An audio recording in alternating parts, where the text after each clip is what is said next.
أنا انولدت في القدس. عائلتنا هي من تونس، تسكن العاصمة التونسية، وجينا إحنا مع صلاح الدين الأيوبي في الحروب الصليبية.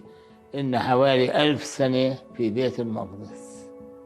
الحي المغربي هو عبارة عن حي فاطمي أهداه صلاح الدين الأيوبي إلى المغاربة أثناء الحروب الصليبية ليسكنوا فيه ويحافظوا على الحرم من الجهة الجنوبية للقدس، لأنه اشتركوا معاه في تحرير بيت المقدس. في عائلات مغربية من مراكش أجت، عندنا دار الفيلاني، أو في عندنا عائلات جزائرية دار زواوي، وفي توانسة إحنا دار اللبان، وليبية. ذكرياتي في الحي إن كنت أعيش مع إخوالي ولاد خالتي لأنهم مغاربة، وإلي ولاد خالي من الجزائر. وكان بيتنا عبارة زي طراز البيت الشامي، بتذكر، وفي غرف وفي ساحة في الوسط.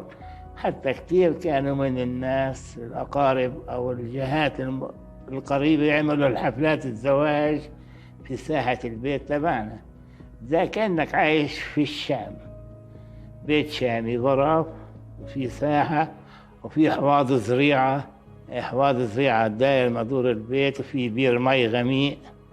بتذكر الحياة كانت عبارة عن في حياة اجتماعية رهيبة جدا، يعني يحتفلوا في المناسبات، يعمل الكسكسي وفي دكاكين للحلويات المغربية اسمها الزلابية. يعني في تماسك وترابط بين أبناء الجالية بشكل جيد جدا.